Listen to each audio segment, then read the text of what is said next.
Ladies and gentlemen, the session is beginning. Welcome to this special session, Sustained Oceans, hosted by Shane Smith, CEO and co-founder, Vice Media.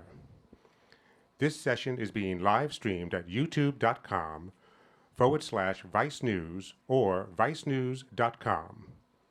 During the session, please tweet your questions using hashtag CGI2015.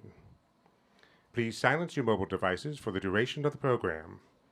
The use of flash photography is prohibited in this session. We ask that you remain in your seats until the session has come to an end and our guests have exited.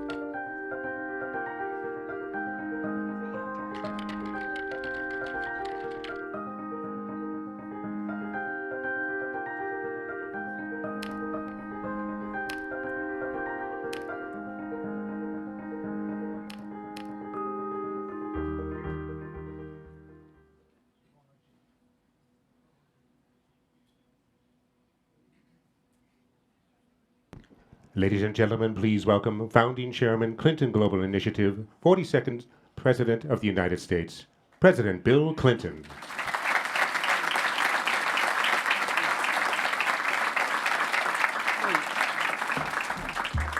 Thank you very much. I want to thank all of you for being here. I just stopped on the way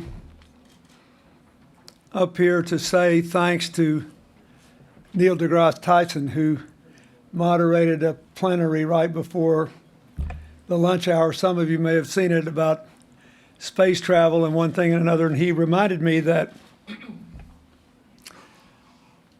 what they're looking for in terms of evidence of life and whether we're alone in the universe is some trace of water.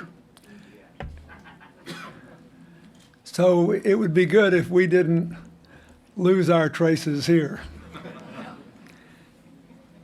I want to welcome all of you to the Sustainable Oceans special session and begin by thanking my longtime friend Ted Wade and the Wade Foundation, whose support made this session and our larger focus on oceans possible. I want to thank Shane Smith for moderating the panel that will begin as soon as we announce our commitments, and the panelists, Dr. Sylvia Earle, Ted Danson, Maria José González, and President James Michel. Our work on oceans began really by popular demand as more and more of our members expressed an interest in what we could do to make meaningful progress in protecting the integrity of the oceans and all their bounties. The Ocean Action Network was established in 2013. The truth is the degradation and depletion of the oceans and fisheries may be the most urgent issue that we hear nearly nothing urgent about. Our oceans are essential to our environmental systems. They regulate our weather patterns. They've absorbed more than a quarter of our carbon dioxide emissions. They've prevented even more calamitous effects of climate change with significant adverse consequences to their own constitution. They're home to at least 200,000 identifiable species and probably many more that have not yet been identified. They're essential to our economic systems. Marine fisheries employ more than 200 million people worldwide. They provide more than $24 trillion annually in goods and services. To put that in perspective, if all the oceans were a separate country, it would be the 7th largest economy in the world. Finally, the oceans are critical to life itself. More than 3 billion people rely on the ocean as their primary source of protein. They're responsible for over half of the oxygen we breathe. Try it for the rest of the session here. Miss every other breath. It's no wonder that when astronomers look deep in the universe, as Neil Tyson reminded me, they're looking for water. Yet for a resource so fundamental to every facet of our lives, we are all allowed to degrade it at a truly alarming rate. Overfishing has depleted many of our most important fish stocks. Higher sea temperatures and acidification are destroying ecosystems like coral reefs, as well as larval fish and plankton. Our challenge is enormous in scale and complexity, and we are looking at an ever-growing global population still dependent heavily on our oceans. The good news is we know how to solve many of these problems, and every one of us, from government, business, civil society, has a role to play. The sustainable management of our fisheries is an obvious place to start. After all, the only people benefiting from serial compulsive overfishing are the people doing it, often illegally. Commercial fishers basically need and want healthy fish stocks if they want to stay in business over the long run. Retailers and restaurants want to be sure their seafood is caught sustainably because that's what their consumers want. Developing countries, especially small island nations, rely on fish for the very survival of their populations. Now we know that much of the burden for preventing overfishing and illegal fishing falls on national governments. And while many leaders are taking action by declaring marine protected areas, including President Michel of the Seychelles, who is with us today, still too many turn a blind eye to the problem. I'm hopeful that the adoption of Sustainable Development Goal 14 is a signal that there will be a growing international consensus on the sustainable use of the oceans. Just over an hour ago at the United Nations, the Prime Minister of New Zealand, John Key, made an announcement that we can all celebrate: a fully protected marine area of 620,000 square kilometers in the Kermadec region of the ocean abutting New Zealand. It's one of the most pristine and unique ocean environments on Earth. This amounts to 15% of New Zealand's exclusive economic zone. Exactly the kind of commitment and leadership we need from world leaders to ensure that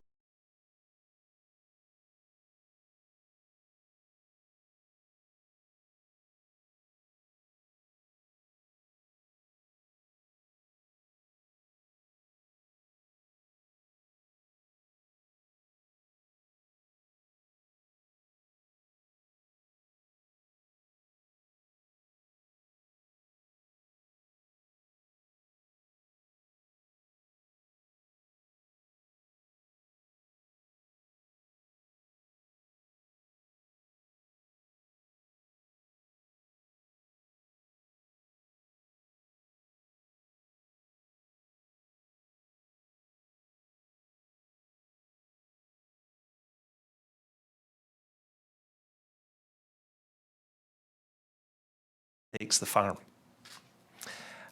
So the risk coefficient is actually greater with small farms, and as a result of that,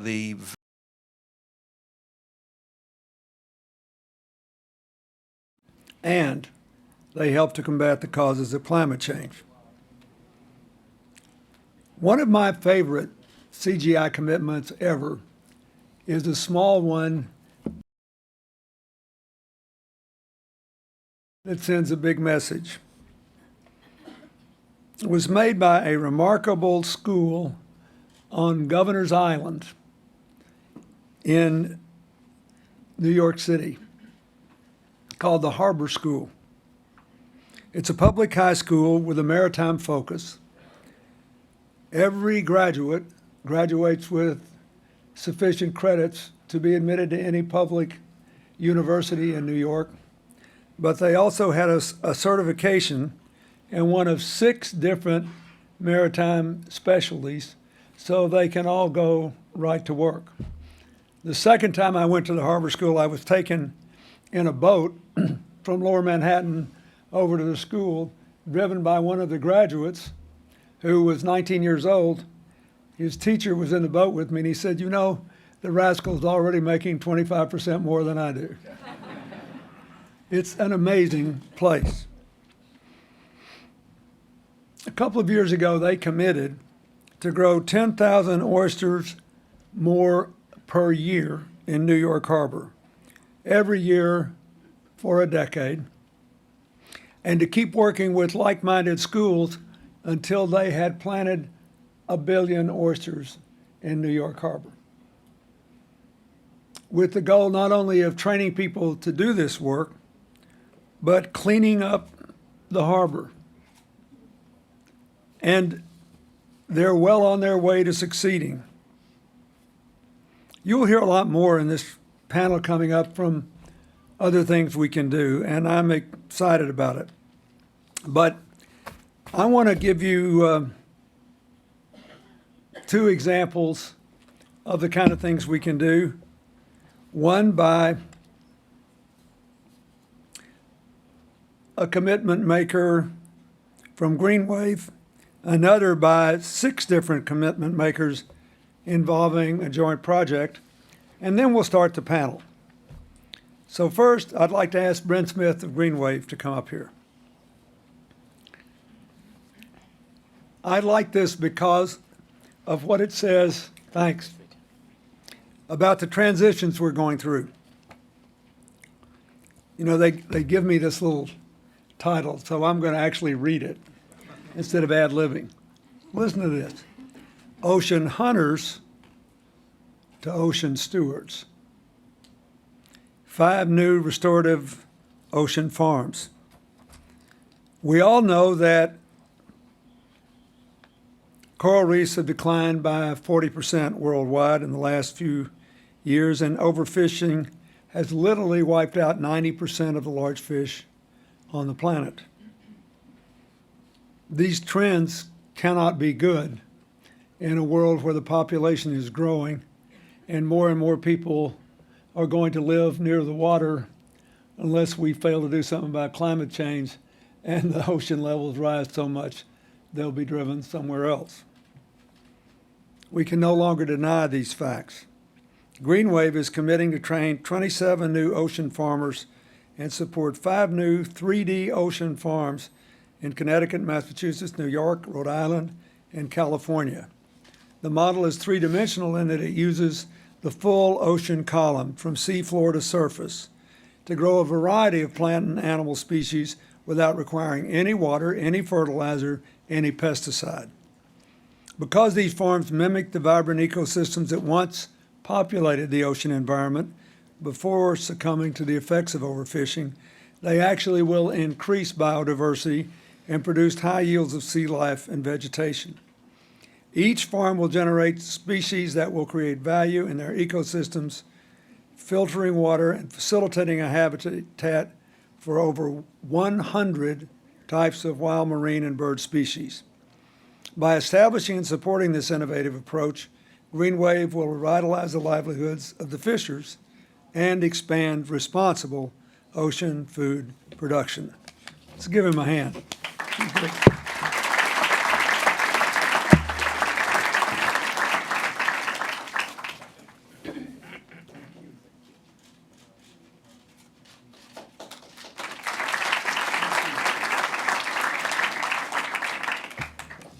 Now,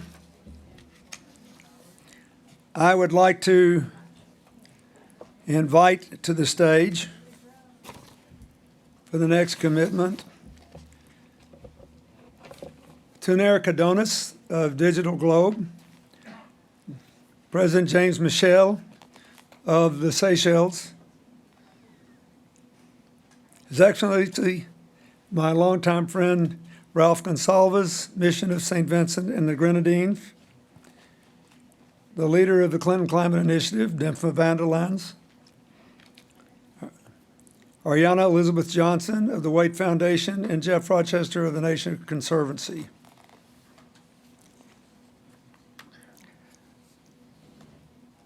Here's the challenge.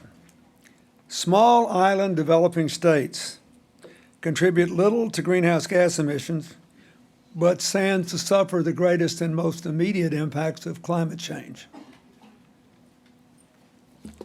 I'll never forget when I was working in the aftermath of the tsunami, how vulnerable the little island states seemed to be, and how I often wondered if I was just buying them a few more years' time before something far more profound and irreversible than the tsunami would approach them. A recent estimate from the Intergovernmental Panel on Climate Change says if the average global temperature increases by 4 degrees Celsius, sea levels could rise so much that some of these nations could become uninhabitable. After the tsunami, the Maldives went from having people scattered across hundreds of islands to trying to concentrate them in only 13 or 14, hoping that people would be able to at least survive if the waters rose.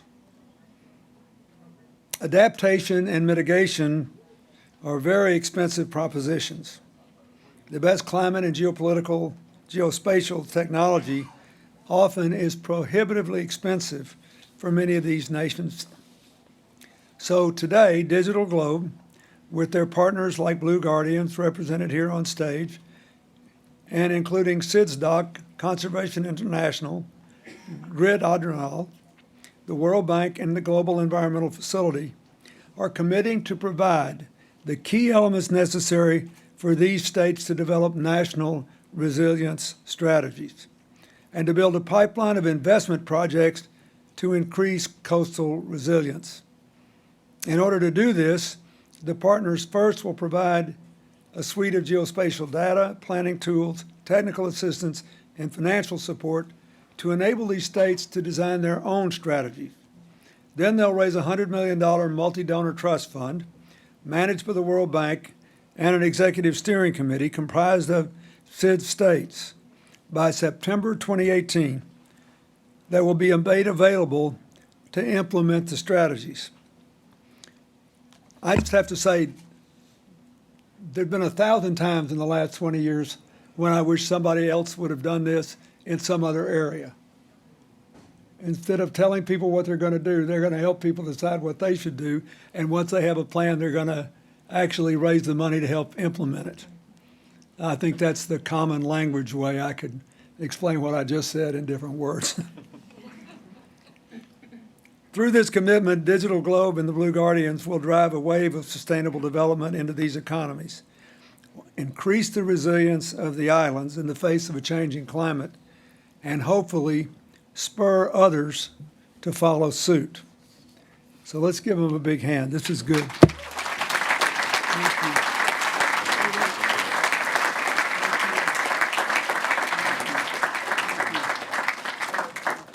Wait, we got to come up here and take a picture. You can organize All of us in the middle. Hi. Here you go.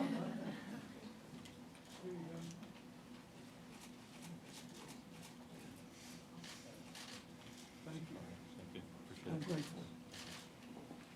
Thank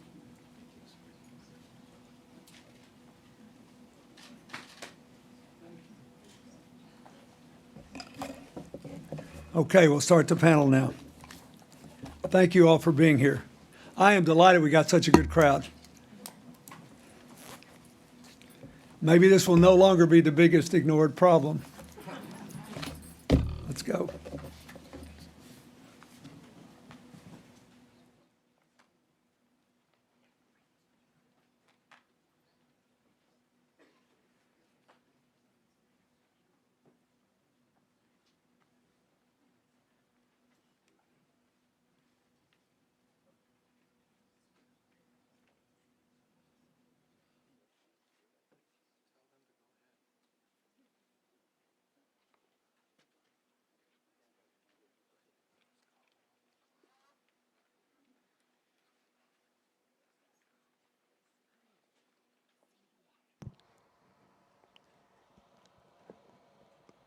Ladies and gentlemen, as soon as we do a slight reset, we will resume.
Ladies and gentlemen, please welcome CEO, co-founder, Vice Media, Shane Smith. President of the Republic of Seychelles, James Michel. Founder and Chairman, the Sylvia Earle Alliance, Sylvia Earle. Actor, member of the Board of Directors, Oceana, Ted Danson. Executive Director of Mesoamerican Reef Fund, Maria José González.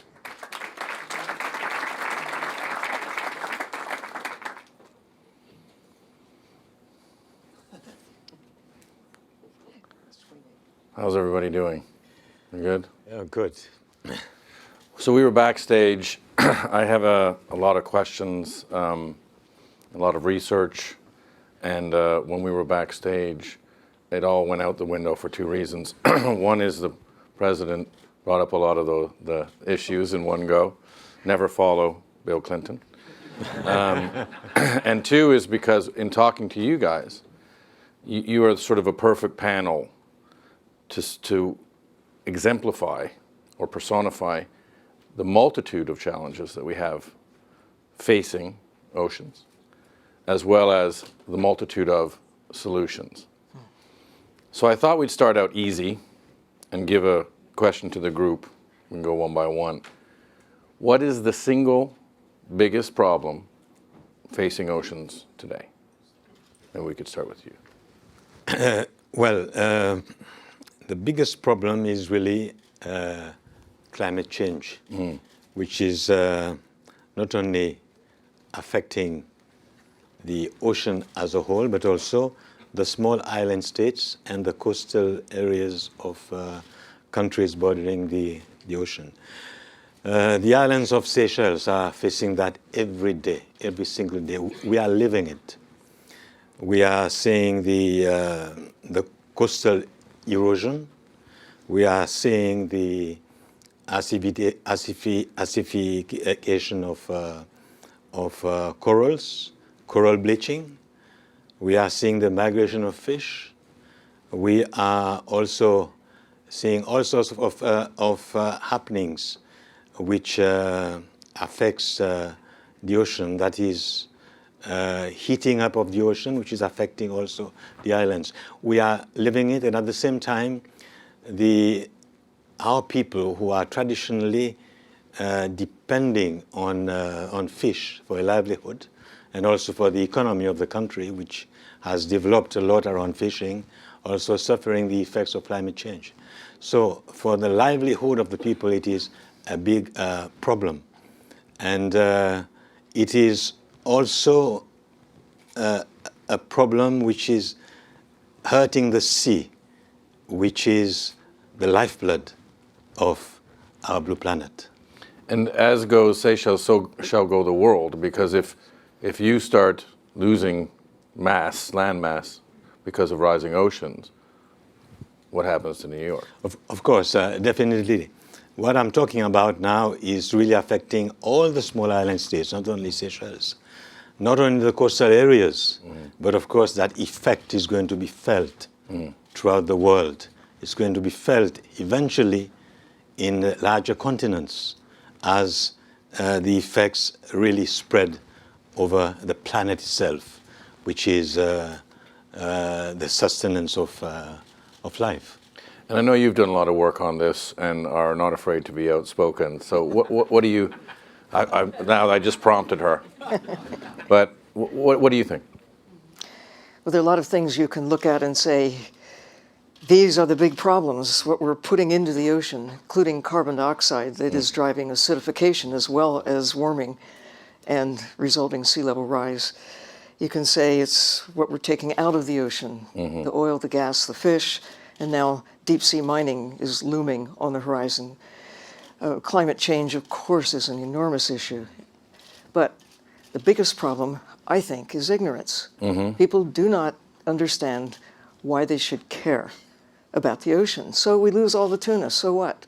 So we find that the ocean is going more acid. Why should I care? If people understand that the ocean is fundamental to every breath they take, to their very existence, they will do what it takes because of the recognition that it's important to our economy, to our health, security, but most importantly, as you point out, to life itself. What we do to the ocean it affects everything on the land, certainly everything that people care about. I heard somebody say recently that everything on land could die and the oceans would be fine. If everything in the oceans died, the land would also die. I agree with everything you both just said because I'm not an idiot. I mean, clearly climate change, ocean acidification, if you're just talking oceans, ocean acidification is huge. I'm on the board of directors of Oceana, so we're looking at what can we do to make a difference. So looking in the area of what we can do to make a difference, fishing, overfishing, how we fish is one of the biggest problems that we think that we can tackle and do something about. I also have to agree with you. I think that overexploitation of ocean resources is a huge problem, and climate change exacerbates those problems. They're even bigger. And we have to be able to attend overexploitation, do it in a sustainable way, and to move forward, to recover resources, because climate change is a much more difficult issue. Oh, thank you. A much more difficult issue to tackle. But we can begin, let's say, at home, closer to what we can do. Right. What I was trying to get across is when I was talking to each of you is the problem is huge. It's our survival, so the stakes are high. Yet it's hard to get your mind around the magnitude of the problem. I mean, when you're losing your country to it, and then you look at remapping the earth, that's one thing. You look at oxygen, you look at... Let's talk about fish. So if we look at the vast amount of protein that the oceans provide, those fish stocks are being depleted rapidly. By 2100, I believe that 50% of the existing fish stocks will be gone. Could be gone. Well, there we go. So let's get into it. Should we eat fish? And why or why not? Start with the why not, would you? Okay. Well, consider, why don't you say, should we eat mammals or should we eat birds? Should we eat birds? Okay, we eat lots of chicken and lots of turkeys, lots of ducks, but we leave the 9,000 or so other species pretty much alone. I mean, we kill them. We used to kill them commercially. But if you think of fish as birds in a way, there are fish that can be cultivated very efficiently, and they are being. Tilapia, carp, catfish, freshwater fish mostly, but there are some marine species that could qualify. We haven't even been looking. Herbivores, all the animals that we grow to eat plants naturally, although they're being force-fed wild fish and other things that are not natural on their menu. But, okay, so should we eat fish? We don't have to. It's a choice for many people, for most people. For those in island countries or coastal areas, it is not necessarily a choice. It is a part of their livelihood, their well-being. But what is the biggest problem facing wildlife in the ocean today? It isn't because of the need that people have to eat fish, because those who are consuming locally, who need the fish as a source of their sustenance, are not the biggest problems. It's the large scale and the export to serve a luxury market where eating fish is a choice, not a necessity. That's what's stripping the ocean, and where fish are taken for products like oil, or to feed cows and chickens and pigs who are not naturally fish eaters, let's say, or even it goes into pet food and the like. But you think about it, what it takes to make a tuna. All animals consume something else, either other animals or plants. Ultimately, it goes back to sunlight and plants. And you think about the supply chain in the ocean. What makes a tuna? It starts here, goes through many iterations, tens of thousands of pounds of plants to make a single pound of a tuna that has to be, 8 or 10 years old before it can even start to reproduce. Compare that with a chicken that eats 2 pounds of plants for each pound of chicken that goes to market, goes to our plate in less than a year. So what are you trying to do here? Serve a luxury market? Serve the needs of a few people? Or to serve the demands or this economy that's grown around the commercial exploitation of wildlife? We're really good at extracting wildlife from the ocean. We've gotten very good since the 1950s, employing technologies that were developed to wage war on one another, basically using those technologies to extract wildlife from the sea at a scale that is unprecedented in the history of the ocean. We think great white sharks are the big predators. Well, we should look in the mirror. Mr. Danson. Let me just preface this for my sake. I'm sitting next to one of my heroes. So well, it's mutual. But we don't. But my thesis is slightly different. So when I say I mean Oceana. I've watched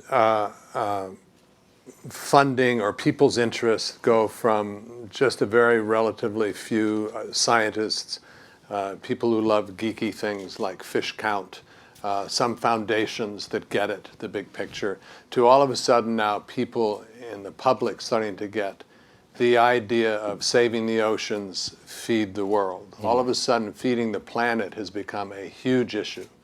The thesis is fish is a perfect protein. You don't use fresh water to make it. You don't cut down rainforests to grow something, to feed something, to make it.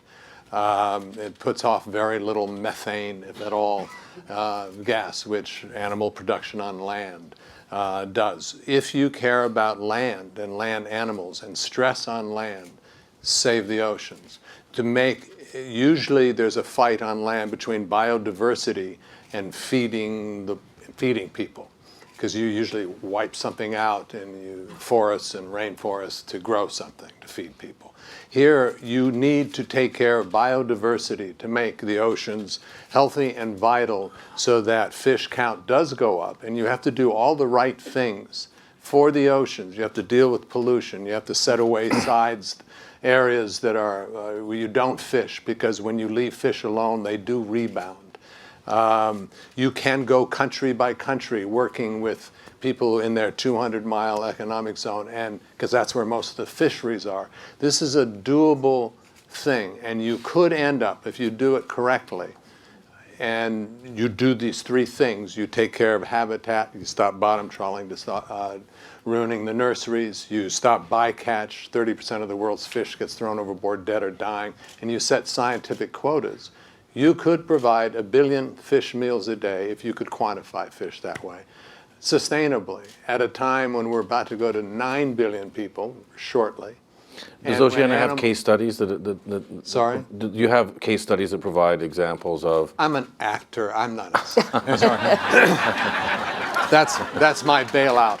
But yes, we have done this in certain countries. Yeah. And it is, yes, that is fact. If you do those three things, fish by and large will come back, not the big swordfish, tuna, going around international waters, but the fish where the nurseries are closer to the coastlines. You can rebuild fisheries if you do the right things. And there are a lot of things you need to do to make that happen. And all of those things are the same things you would be doing if you only cared about biodiversity, minus the eating part. And so you work with fishermen. You also work with NGOs, with governments on this specific, topic on biodiversity, on fishing for the Mesoamerican reef. Maybe you could, first you could maybe say what you think the biggest problem is, and then also how your work provides exemplification of how we can actually fix this. Well, first, just to build up on what Sylvia mentioned, yes, the big exploitation of resources does occur, with industrial activities, but it also occurs, overexploitation also occurs at the local, smaller level. People, artisanal fishers, fish themselves out also. Right. And it is important to recover those fisheries for them, for their livelihoods. And yes, as you say, we are putting into practice what Ted was mentioning. So we work with local fishermen to set aside no-take zones or fish recovery sites. And the way it is beginning to happen in the Mesoamerican Reef, which is shared by 4 countries. So we work along the 4 countries. And now the idea is beginning to catch on. Fishermen are interested because they have seen their fisheries dwindling. So they are the first ones to take the steps. And they are coming to us and saying, we want to participate. Help us do it. How do we get started? And they are actually pushing the envelope. They are defining where they want to recover their fisheries, what areas they're willing to take out of their fishing territories, and they are working with authorities to get them approved for several of the 4 areas, and actually it's happened in all the 4. This wasn't considered a conservation or a management mechanism. So fishermen are pushing it forward and changing policy to a degree to get them established. And what we do is make sure that they are in communication with authorities, with other stakeholders, and help them along the process, where the end objective or the ultimate objective is to recover populations so they can spill over into areas where they can be fished. And in terms of the Mesoamerican reef, of course, you need many of these. It cannot be one small area to recover. So our goal is to help to establish a network of several of these fish recovery sites that can recover diversity, ecosystemic diversity, like you mentioned, because you're setting aside an area where everything is recovering, not just the commercial species. So this is what we're working on. And yes, I think it exemplifies what he says at this particular regional level. I just want to, because we were talking about this earlier, and I think it's fascinating. So you're funded by NGOs, by corporations, by governments, and you're funded by Foundation. Foundation. Public. But you have an office in Belize. Correct. Now, you have success in working with fishermen and NGOs to protect the reef. But yet, there's been concessions given out for oil. Maybe you could talk a little bit about that. I know that that's not on the list, and maybe that's too political, but Well, you actually are more, I mean, Oceana fought very hard to try to get they basically, governments before we arrived had leased out pretty much the entire reef to oil concerns, drilling right on top of the reef, right on top of heritage sites. But you really are better spoken on this. Well, yes, this is in Belize. And most of the Belize Barrier Reef is a World Heritage Site. But it had been concessioned out completely. In a map, there were just all the little squares that could be oil concessions. They have not done the exploring, and there is no oil exploration yet, but they were concessioned. And how did you stop it, though? well, Oceana was a big part in our campaign in Belize to create awareness of what this situation meant, which is a lot more than being deregulated or taken off the World Heritage Site. It really goes to their future and the possibilities of development as a country. And Oceana and other organizations came together in an alliance to promote this awareness in Belize, and they organized a referendum nationally. Of course, it wasn't an official referendum, but it was very interesting because many people voted. They knew it wasn't official, and many people went to vote. And it was about 98%, Yes. between 96 and 98% of the voters said they did not want oil exploration for Belize. And this was a very powerful message to government. And now they have begun taking concessions out. So we, for example, work directly, we support one protected area in southern Belize, and just recently we learned that oil concessions are out of the picture for it. It's not happening. So it's beginning to take place. The government is responding to that pressure. And I think that's an important point because we have a lot of people watching, and I forgot to do it earlier, so I'll do it now. But if you want to tweet, we're going to actually answer some of your questions with the panel. It's hashtag CGI 2015. We'll be taking some of the questions and we'll be putting it to the panel. But I think that's very important because what you've just explained is how grassroots democracy can actually go and stop things that are bad for the country. And what's interesting about that is you'd think that people would vote for it because they want oil revenues, but you were saying that they realize that the revenue stays at a very high level and then goes out and the people leave and they don't have any fish. But I wanted to say that how do you use this overall global concern to save your country? Because obviously you're facing these problems day to day. People want to help. People are concerned. You have the president standing there saying, look, we've got to do something. You have the panel, you have us, you have everybody saying, how do we actually focus it down so that your country... The oceans, and also the oceans affect the well-being of the earth, which is the bearer of life. This is one. Now, secondly, when we go back to fishing and the areas related to the problems of overfishing, I think Sylvia was right in saying, first of all, it's ignorance. Ignorance even at the local stage. You would have fishermen who used to go and fish a lot in certain areas at certain times of the year, forgetting that there is something called sustainable fishing. So you need education. But education doesn't end only with the fishermen. Education must go as far down as the children, as they grow up, so that they grow up to live with understanding that there is sustainable fishing. So now we have developed areas where you can fish during certain times of the year and certain parts where you cannot fish. Then it allows time for the fish to reproduce itself. Of course, it may take, then there are fish which may take years for them to reproduce, but others can reproduce quite fast. So we have introduced that, which works, and the fisherman now understands. Secondly, there is a question of ownership. I have learned throughout my experience as head of state that nothing works, nothing will succeed without ownership. It's no use imposing anything on people. People have to be informed. People have to be, it's a democratic process. People have to be aware of the problems, and people have to be part of the solution as well.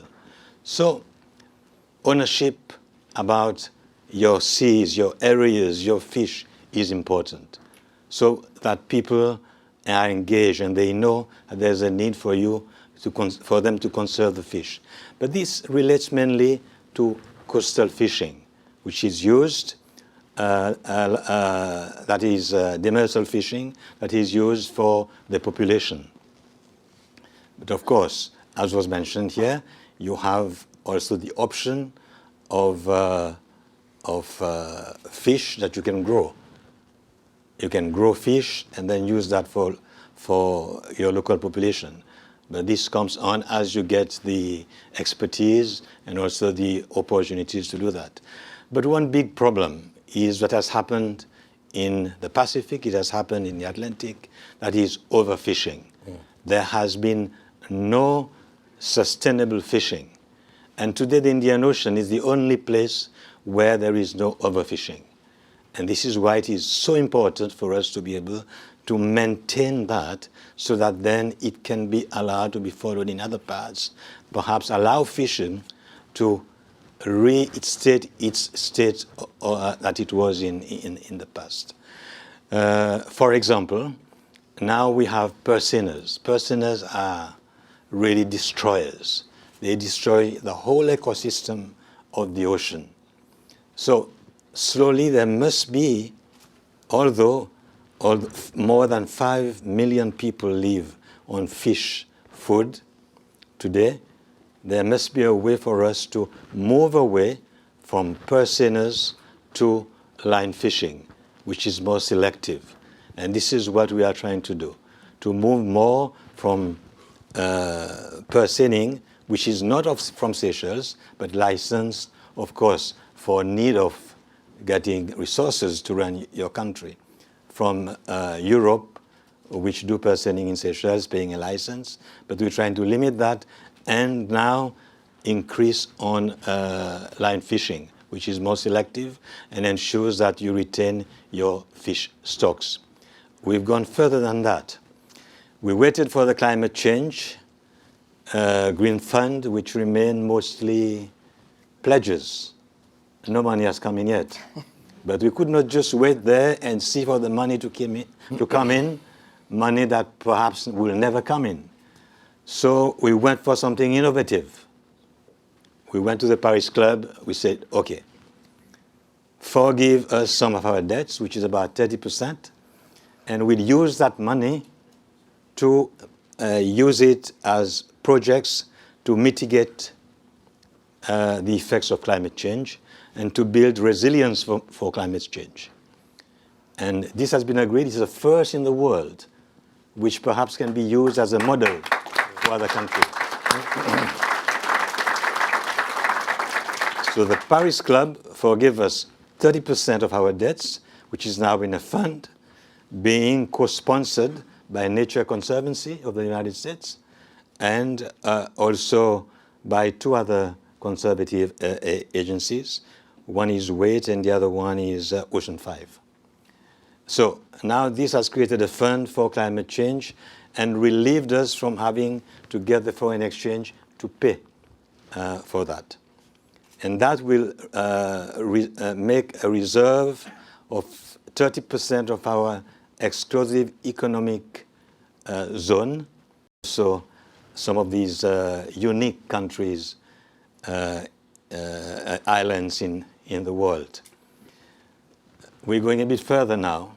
We are planning our economic zone into the special ocean plan, which will now give us a possibility to get technical assistance. Perhaps this is where the Blue Guardians can come in, which President Clinton talked about earlier, to tell us exactly what we could do with each part of the economic zone, which will involve about 30% of all our economic zone. But the question now is what happens to the other 30%, 70% of the economic zone? Because if not controlled, they will bring in pressure on the 30% which you are controlling. So now these areas, once determined, where we can have the oil, where we can do the fishing, bottom fishing, where we can do other kind of fishing, or we can do energy projects, will determine exactly what can be done with the ocean, and in that way be able to save the ocean around us. But this brings us further. What about the others? We are conscious we are doing something. You have all the coastal areas. If they are not doing the same thing, they will bring in the pressure. So there needs to be increased ocean governance, not only for the Indian Ocean, because Seychelles cannot take on the entire ocean. We're trying to take the lead in the Indian Ocean. We've called twice for 2 summits. One was held in Abu Dhabi and one was held in Seychelles. Now the third one will be called in Abu Dhabi again. We are championing it, but this is for in the Indian Ocean. But we need better ocean governance to be able to determine the best way of saving the oceans, because this should be the future of the Earth, by first saving the oceans and its resources. And do you believe that you can swap debt for conservation in a scalable manner? Like, you know, you could go because your country is A, hard hit, B, you know, people are concerned about it, C, it's small. And so you can go relieve debt for conservation. Do you think this plan and the case study that you're exemplifying, do you think that you can actually scale that up? Do you think that we can actually scale Yes, definitely. I think it should serve as an example for small island states, other small island states, because we all suffer the same fate. We are all affected by climate change.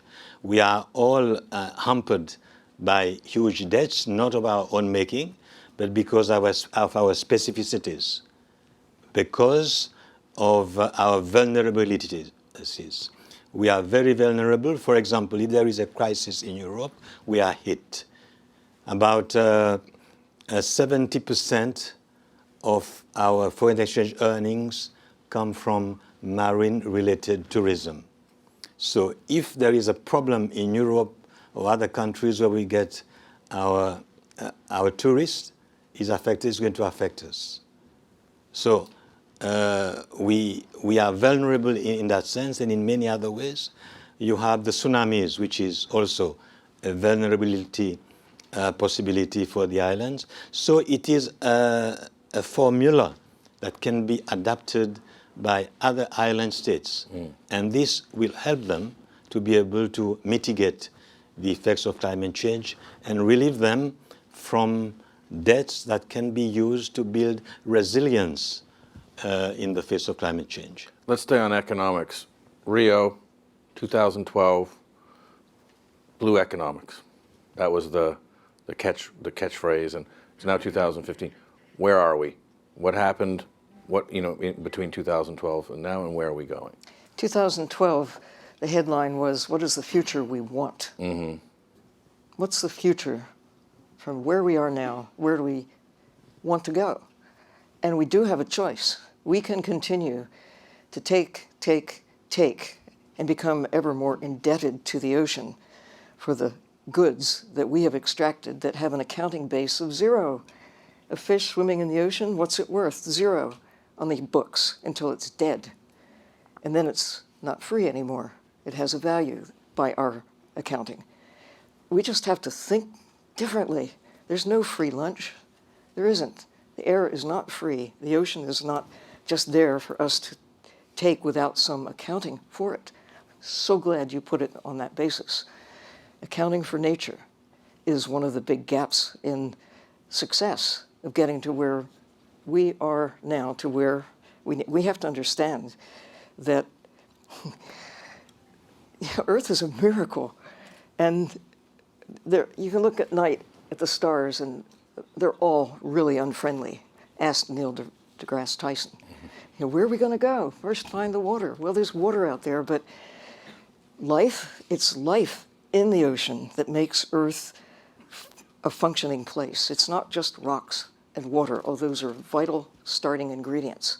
But it's taken 4.5 billion years to fine-tune the Earth to get it to just about the place that is suitable for primates such as we. And here we are in a few decades, you know, carving away the very underpinnings of what makes Earth habitable for us. And here we sit just kind of thinking about how many wild fish we can extract from the ocean, and we think of them as free goods. Well, they're really not. Of course, they're taking from our life support system, but we haven't accounted for it properly. And one thing that we absolutely must do if we are to have a hope of a prosperous future, a future, let alone put prosperity on to the side as a goal, we have to take care of the natural systems that have been delivering everything that we heretofore have taken for granted.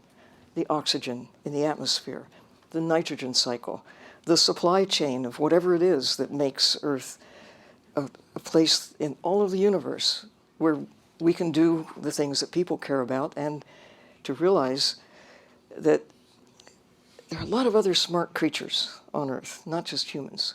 Jane Goodall would celebrate her chimpanzees. Roger Payne would talk about the whales. Others would say the dolphins, horses, cats, dogs, birds. I've met some really smart fish in my day. but they cannot know what humans know. I think that we're at a critical point in time because this is the first time in all of our history we have the knowledge that has been born of all preceding experience. And 2012, it was a crossroads. It's a turning point, because what is the future we want? We want a better future than we will have if we keep not accounting for nature, just looking at trees as board feet of lumber or sources of goods, looking at fish just as food. You know, fish are carbon-based units too, like trees. They're part of the ocean cycles that start with the sunlight and photosynthesis, little things that go on, and every step of the way, nutrients are put back into the ocean, from copepods to tunas to whales. It's the chemistry of the ocean. Living fish, living reefs, living kelp forests. Okay, it was mostly unaffected by human activity until the 20th century. Of course we killed whales, and of course we took fish, but on a scale that didn't disrupt the basic chemistry of the planet. The mid part of the 20th century, armed with techniques developed primarily to fight one another, wartime things, sonar, and new means of travel, ability to know exactly where in the ocean you are. These are all new things that we kind of take for granted today, but I've been around long enough to remember when you couldn't find your place, same place back in the ocean again, except by sheer luck. Today, you can pinpoint places and return to them. Fish no longer have a chance. We know where they are, know how to get them. We have created markets. You catch a tuna fish in the North Atlantic and it winds up in Japan the next day. You know, or in your beautiful island waters, the tunas and other fish that are taken there don't all stay in the Seychelles. They're exported to luxury markets around the world. So let's get to that unsustainable fishing. So you can swap some debt, say we're going to use that for conservation, we're doing the right thing. What happens when other countries don't do that? What happens when countries around you refuse to do that? And I overheard something, and you can correct me if I'm wrong. What happens when pirates come, for example, and steal or use explosives to raise the fish, and they don't play by the rules? Well, piracy really affected us economically in respect of tourism, in fishing. But piracy is not a problem of stealing fish. Piracy it had become a terrorist organization. And this is why I called on the world community to come and do something, because you cannot take piracy as a problem of Seychelles because it's affecting us. It was a problem of the world. So all of you have the responsibility to come and help resolve it, because piracy didn't become at sea. It didn't start at sea. It started in Somalia when it became a failed state. So you have to come and help patrolling the Indian Ocean to put a stop to it, while we do our bit as well. When you arrested the pirates, you bring them to Seychelles, we try them, then afterwards, when they are ready, you tell us, we send them back to Somalia. And now piracy is on the wane. So it is almost gone. Very good, fair enough. But the problem is, are the other countries aware of the need to plan sustainable fishing, to plan sustainability? Are the other countries realizing that there is a need for us to do these things in order to be able to keep our oceans safe and alive, so that our Earth and life on Earth can remain safe and alive? This is where I think it's important to deal with what Sylvia said about ignorance. We have so many other countries bordering the Indian Ocean, and these have to be factored in as well. And this is why it is important for us to look at ocean governance as well, which then... High seas as well. Yes, the high seas as well, Yes. beyond the economic zone. Right. Yes. So talking about ocean governance, so you're working with 4 countries, 3 countries? 4 countries on how to, have intergovernmental consensus with countries that don't traditionally like each other sometimes, and then NGOs and then foreign money. How does that all work? And the problems we realize are dire. Fish, warming, expansion. Let's get on to the solutions, right? We can fix these problems. We know how to fix these problems. They're hard. They're a lot of the times difficult fixes, but we can. What have been your learnings in how you get traditional, I won't say enemies, but let's say not friends, to get to work together as well as foreign actors? Okay, well, in the Mesoamerican Reef, as you said, there's 4 countries. And from our perspective, and what we have done is, as an independent, private, multinational environmental fund, we have taken a regional vision to the problems, to the situations and the different concerns in the region. So we focus regionally because it is a unit. The Mesoamerican Reef is a small, connected ecological unit. So you need to attend it with that regional vision. You cannot go country by country. If something happens in Guatemala, it's going to affect Mexico. It's going to affect the whole region. So we have to attend it that way. I think one good thing about the region is the heads of state of the 4 countries signed the Tulum Agreement 17 years ago, and they decided to work together to do sustainable development and conservation for the better of the 4 countries and the local communities. They agreed upon that, and that, I think, was a game changer for the region, not only for the Mesoamerican Reef, but for all of Central America. Mostly Central America has looked inwards towards land, not to the sea, even though we have both seas, Pacific and Atlantic, but they looked mostly towards land. And this was an example where you jointly looked at the sea. And although this does not eliminate the disputes between certain countries, I think it opened the door to begin working together in this shared region. And this was an opportunity. It's an opportunity for us as the Mara Fund, because then we can say, yes, we're going to fund with a regional vision. We have certain priorities or objectives, and this is the way we're going to operate.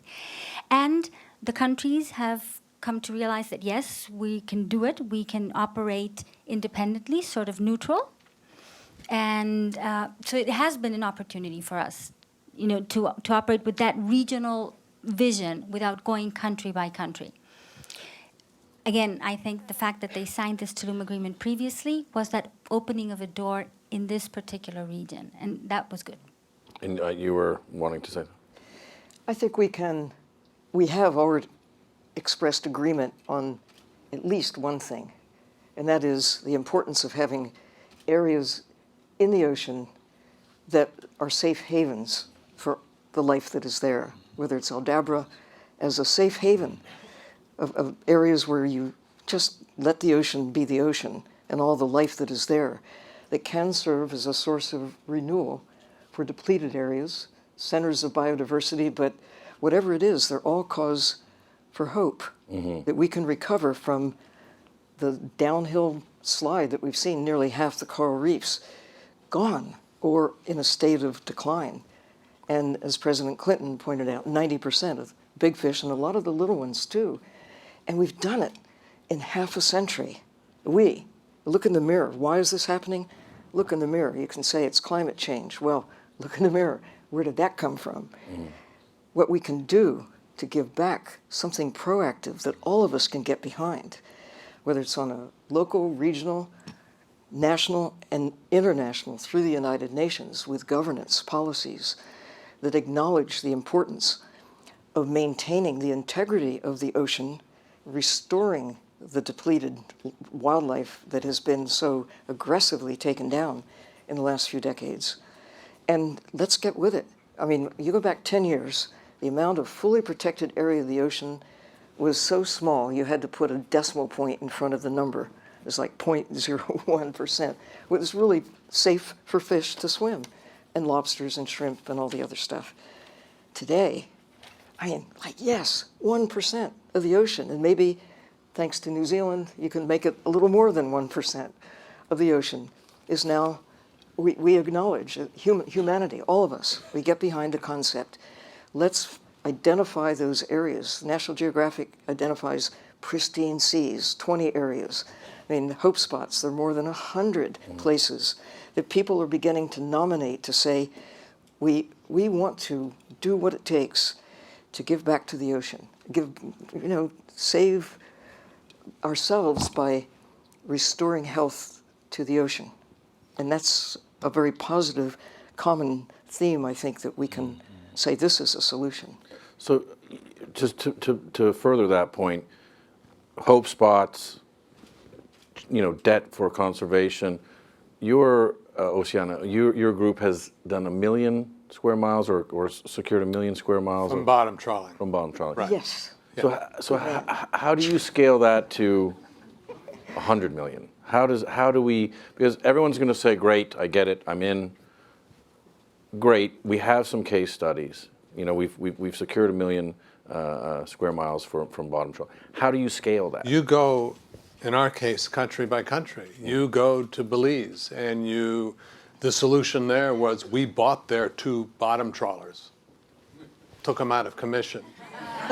Now, if you see a bottom trawler out there, it's not theirs. It might be from Guatemala. I'm not sure. But, so you've simplified you go country by country. You protect habitat, which means stopping bottom trawling. You bycatch and all that. Can I jump to? Sure. Great. So technology, greed, lack of forethought has gotten us here. Whether it's to create biodiversity or fish to feed the planet, you have to now start dealing with some realities. So we're always looking for ways to get the public involved and get people's attention. One of the ways is we have a seafood fraud campaign. Right. The FBI says 30% of what you order and eat, either at a restaurant or in a market, is not what it's billed as. Well, that angers you, so you've got your attention. But it also should get your attention because of health reasons. The Bush administration said, 1 out of 6 women have too much mercury in their system from eating fish, swordfish, tuna, the bigger fish that have been around for a long time, to safely give birth to a child without the risk of neurological damage. So now you really got your attention.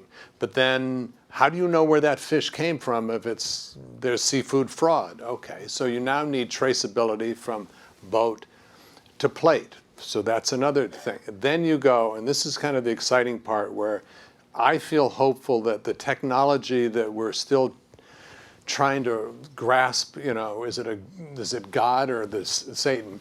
How do we make use of it? There are examples of exciting stuff. For example, piracy, illegal fishing is huge around the world. And the problem with it is you can't manage fisheries if people are, going in and going to West Africa and doing this and, swooping up everything and leaving. Here's some money for your roads and your schools, and we want your fishing rights. Oof, no more fish. So or just illegally doing it. So Google, SkyTruth, which is a satellite company that we've been working with, Oceana's been working with, have gotten together and done something, created a system called Global Fishing Watch, where you in real time can look at vessels by their name, because they all have AIS, which is automatic where it identifies system that identifies who you are. Sure. And if you're a vessel over 300 tons, you are on that map. So now And anybody can watch this. Anybody can watch it. It's not up and running because we need some money from you all to get it up and running. But the prototype works. Right. And we've seen it happen. So you can watch this ship come to this area that's been set aside as a no fishing zone, but this area doesn't have a Navy or a Coast Guard to patrol it. So now you can watch, they can watch, the country, somebody can watch on their laptop a ship slow down and all of a sudden start zigzagging instead of going straight through, and you go, all right, that person's fishing. Hello, report them somehow, or focus people's energy and law enforcement to that ship because you saw it. Or it's illegal to turn these GPS like AIS systems off. Well, when it comes to a certain area and the beeper goes off, that's illegal and you're probably fishing illegally. So all of a sudden, something that's unthinkable. You have eyes in the sky watching the entire ocean. You have Google that's capable of absorbing this information, mapping it and putting it out in real time, serving all these good ideas that a lot of people won't listen to and will do the bad, wrong things. You can now enforce that law through this system. Global police force, Yes. which is us. And there's stuff we probably don't even know about that's coming online, hopefully. But we also need to have eyes in the ocean. Yeah. We have invested in aviation and aerospace, and we've really benefited hugely. We've neglected the ocean for getting people actually out in little submarines. I mean, available to science, available to tourism, those who want to go out and see, well, what's it like 1,000 feet underwater? Wouldn't you like to go? We need to do this, and see the consequences of trawling, to see the beauty of what's really there. And while line fishing may be somewhat better than trawling, long lining is probably just as bad. Looking at the actual evidence, getting people to report back and have a way, by going to hope spots, being monitors, being aligned with a way to communicate what they see from high above, but also a way to communicate what they see within the ocean itself. So talking about tech and innovation, all of us becoming global watchdogs, all very interesting stuff. We could go on for a long time, but actually I was just looking at the first question from Twitter, and it's amazing because the issue is so huge, and we didn't even get to this, but I'm just going to read it. Clearly overfishing is a huge issue. This is from Heather Dietz. Clearly overfishing is a huge issue, but plastics and marine waste have become a global crisis. What can we do? we didn't even get to there. So what do we do about the plastics and the garbage that we're throwing into the You want that one? Because we don't have an answer, really. The world doesn't have an answer. Well, you stop it from the source. Stop it on the source, And absolutely. do everything you can to recover what's there, but Yeah, the world doesn't have an answer, but I think that, again, it's education. yeah. Education where the people have to be educated that whatever you throw in the sea is going to affect your life, it's going to affect our planet, it's going to affect the fish that you need to live on, to fish, to eat.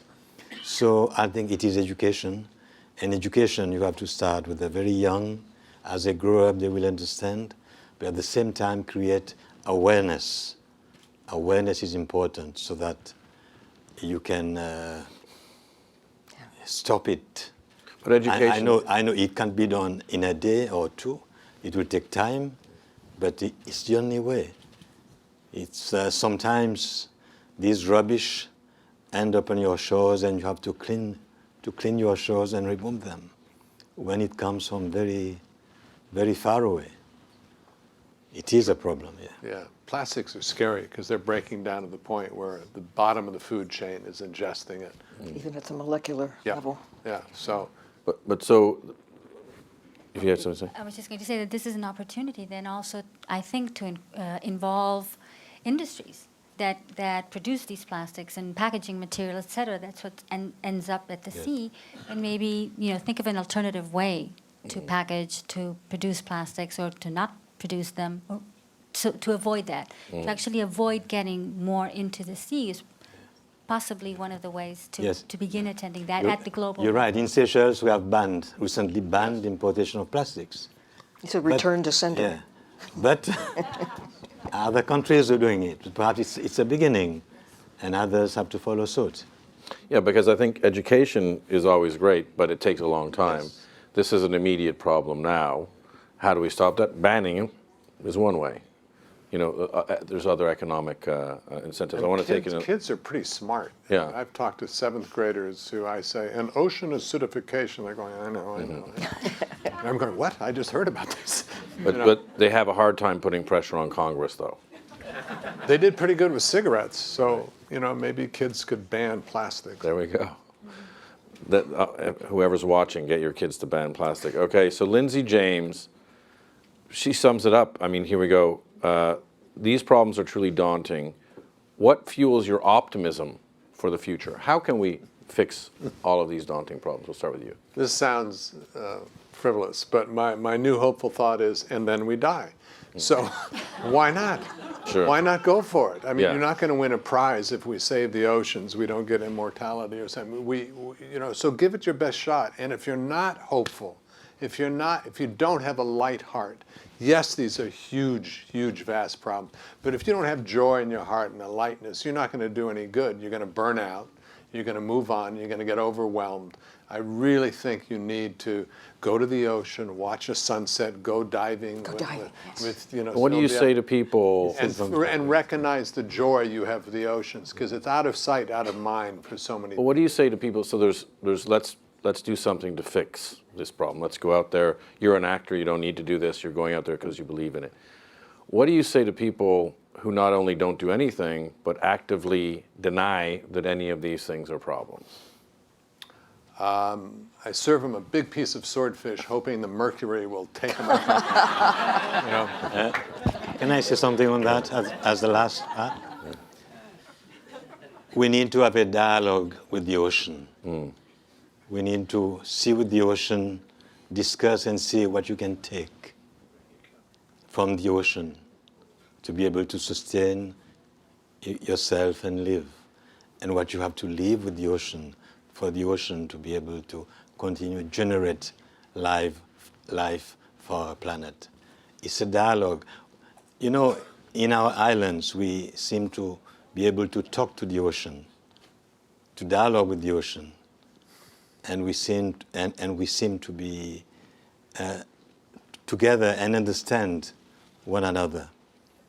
And I think more people should try and develop this understanding and this dialogue so that we can have sustainable development, not only for the ocean, but for the earth and save the only home that we have in this universe, to save the planet. Yep. And I'm being told to wrap up, but I'm not going to, because I'd like to do one last question. I started out with a question for each member of the group, but if we could keep it short so I don't get in too much trouble. So we started with what do you think the biggest problem is, right? And I want to finish with, what do you think the biggest impact, because there's a lot of people watching out there, there's a lot of reporters in the room, what do you think the biggest impact that we can do to solve these problems? Like what can we do today? You out there watching, or what do you mean? Well, I think it's, first of all, my personal thought is that unless you have politicians, unless you have economics, companies, countries, NGOs, actors, presidents, scientists, regular people and everybody all working towards fixing this problem, it's not going to get solved. So one of the reasons why I think we're all here, one of the reasons why I'm here, is to say, okay, what do we do today? So that's the question I wanted to ask you from 2012 to 2015. Right. Because our time window is getting smaller, not larger, I'm looking to say, how do we go from 2012-15? If we meet here next year, what will be the positives? So what can people do? Like, for example, if that technology works, we'd like to, I'm going to call Google now and say, let's get it out there, because everybody then becoming a sentinel for watching where ships go, that's fantastic. And then, but then you have to have an action line and say, okay, who do we call? How do we get police out there? Because we just did there's an Indian Ocean piece that we did in Mauritius. They don't have the boats to go actually police the illegal fishers. In any case, to wrap up, what can we do to make change, real dramatic change, going forward, so that next year we don't say a year passed? Can I be self-serving Yeah. and say, from my point of view, and there are many organizations, everyone represents, to some degree, amazing ones right here. I would go to oceana.org and find out how you can, in your busy day, click here and become an ocean advocate, a wave maker, and become, because this is an international, global issue, and it's good to recycle. But this is huge.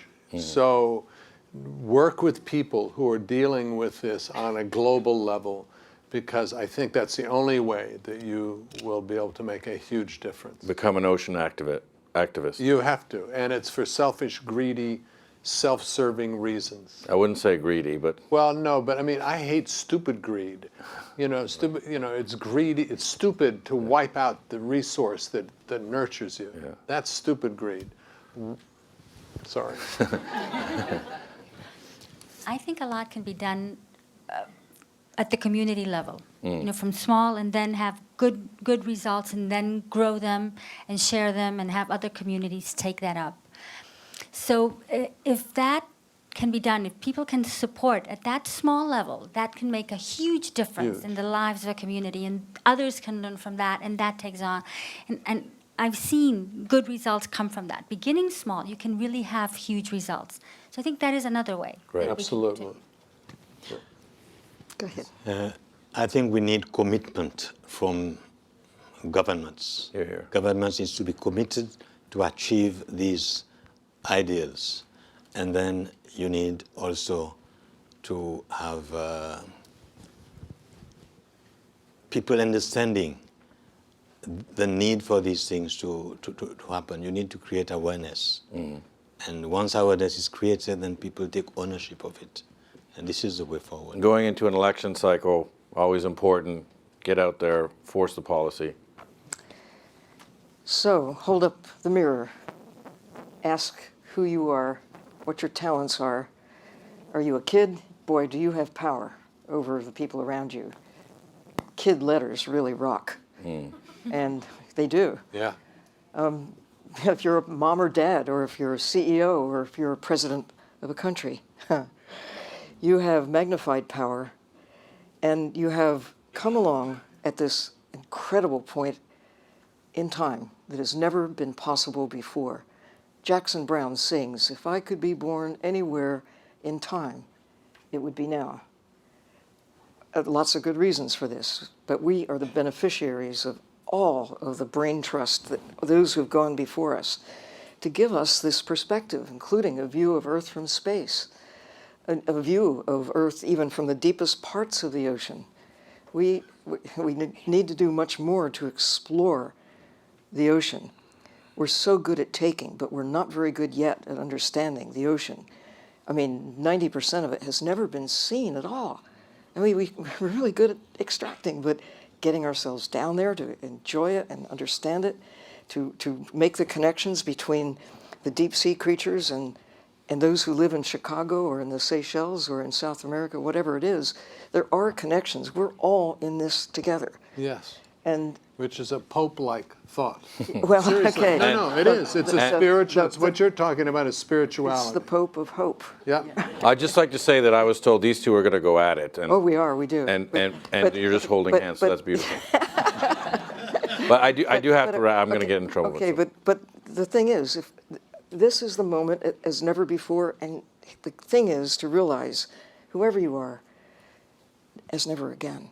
Because if we keep doing what we're doing, whether it's plastics in the ocean, or fish out of the ocean, or the acidification trend, or the warming of the planet, whatever it is, you have some power to act. And one thing we can all do is protect the natural systems, respect them for what they deliver that we have regarded in the past as free goods, free services, but they're not. That's our life support system. And treat them as if our life depends on it, because they do, our lives do. And it seems so like, duh, what can you do to, whether it's in your backyard, plant a tree, or dig up that lawn and put in something useful. Did I say that? I guess I did. But it's understanding with the new insight that we presently have, that our predecessors couldn't have, and our descendants will really be cross if we lose this opportunity. Everyone makes a difference. So we're living at the best time. We can change it. We have an obligation to change it. And on that note, thank you very much. Thank you for tuning in. Thank you you. to the panel. Thank you. You're awesome. Thank you very much. Thanks for coming. Thank you. Thank you. Thank you.